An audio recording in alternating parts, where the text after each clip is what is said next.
He already has the keys to some pretty exclusive places, and now Sean Diddy Combs can add New York City to that list. It's Diddy Day in the city. Videos have been playing on the Jumbotron for TSX Broadway, and the crowd waited. Then around 11:30, the doors opened for the mayor and the artist. The bad boy of entertainment is getting the key to the city from the bad boy of politics. I want to thank y'all for this honor and just recognizing me, being from New York, giving me the key to the city. Diddy finally has the key to the city. Today's event coincides with the release of his new album, The Love Album, Off the Grid. Only underscore wireless. Please make sure you include the underscore, and this is only underscore wireless TV. Of course, please subscribe, hit the bell for notifications, and hit the like button for your mans and them. And please don't forget to check out the Patreon link in the description. I'm a cartoonist or a comic artist, but I also do the adult stuff, the erotic stuff, the stuff that I can't upload to this platform, but you can find that on my Patreon page. So 367 days prior to Diddy's arrest, he was given the key to the city. Put yourself in his shoes. You might not want to wear them freaky ass shoes, but just for a moment, put yourself in Diddy's shoes. You're given the key to the city. You don't know a nigga that know a nigga that met a nigga that knew a nigga that met a nigga that fell out with a nigga that ever had the key to the city. He was given the key to the city, and damn near a year to the day, a year and 48 hours later, this motherfucker's in custody. Diddy has had a very eventful year. I don't even have to touch on the Keefy D shit, but Diddy suddenly decides that he's gonna return publishing to former artists. Aubrey O'Day, one of those former artists, one of the most outspoken former artists, calls bullshit on it. The publishing is essentially worth nothing. I'll get back to her, maybe. But Diddy returns to publishing. Then sometime later, Cassie Ventura, or Cassie, one of his former artists and former lovers, decides to file a lawsuit against him for assault. Seems like a cash grab. Not necessarily to me personally, but the overall public consensus is, hey, this is a cash grab. There's been rumors about Diddy for years, but nothing substantiated, nothing validated, nothing ever really exposed necessarily, so this is a cash grab. Turns out it's not a cash grab, because after Diddy decides to settle for $30 million fucking dollars, a video surfaces, a video that 50 Cent capitalized on, really the whole fucking internet capitalized on it, except for me. I never made a video about it, so fuck all that. But a video surfaces of Diddy brutally assault, like, listen, I've seen Conor McGregor do less to a motherfucker. I've seen John Bones Jones, I've seen Francis Ngannou do less to a motherfucker in the octagon than what Diddy was doing to Cassie. So now there's credence to these accusations. Meek Mill is somehow involved, Little Rod, fuck it, nigga, hey, show me the money. Mr. Jerry Maguire, Cuba Gooding Jr. is somehow involved in this weird ass shit. So let's talk about what Diddy is actually facing. Let's really get down to the bare bones of the shit, right? Diddy, Sean Diddy Combs, Sean Puff Daddy, Brother Love, all that extra shit Combs, is being considered the head of a criminal enterprise titled, naturally, the Combs Enterprise. What does the Combs Enterprise consist of? Like, what are they doing that is illegal? What are they doing that makes this enterprise so criminal? Huh, I thought you never asked. This motherfucker had cameras, videos, AR-15s, and thousands of bottles of baby oil and lube.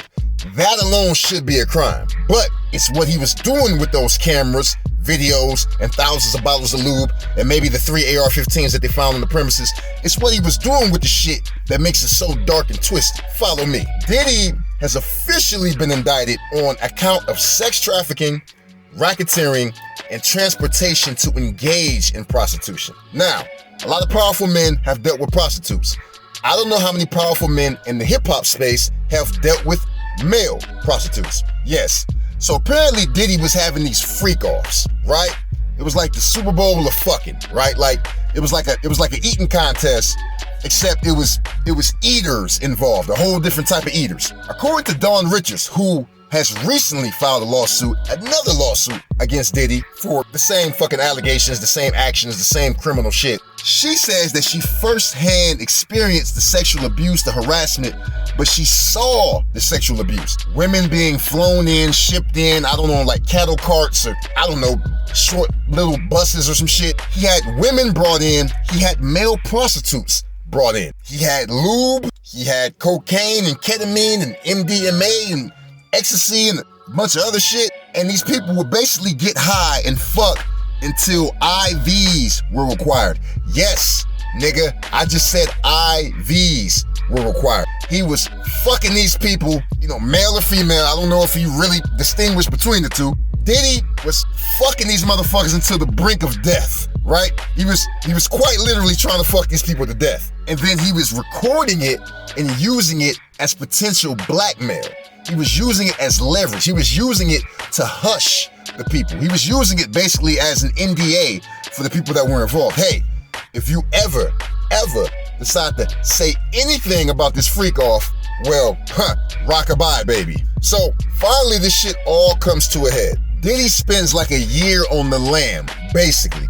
In between that time, he releases a video apologizing about the video that surfaced about the assault that the whole world witnessed, but he's still on the lam. And then recently, like a week ago, maybe less, he pops up in New York. There's a video of him in Central Park, and then several hours later, he's in custody. Diddy is looking at a minimum of 15 years. Everybody who was involved, the enablers, they're cooperating. And the government feels like they got a strong ass case. A case strong enough to definitely secure a conviction. Diddy is 54 years old as of this upload. He will be 55 realistically after a long drawn out trial, which he can afford to file motions and continuances and do as much as he can to protract this shit as much as possible. So let's say Diddy's 55 and he does a minimum of 15 years. Easy math, fundamental shit.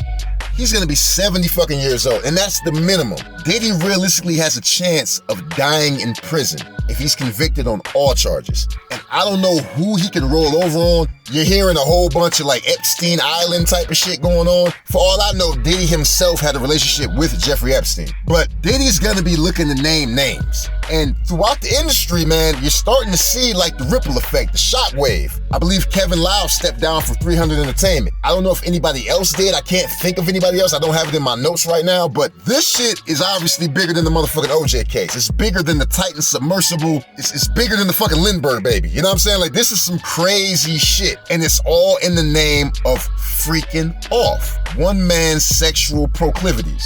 I guess no one man should have all that power. Like, I can't help but think about Ye right now. Like, what the fuck are we talking about? Like, what sort of sexual appetite, like, what insatiable hunger were we trying to feed? Where in 367 days, this nigga's life has been flipped upside down. Let me know what you think in the comments. Do you think Diddy's guilty? Do you think he's innocent? Do you think he's being railroaded?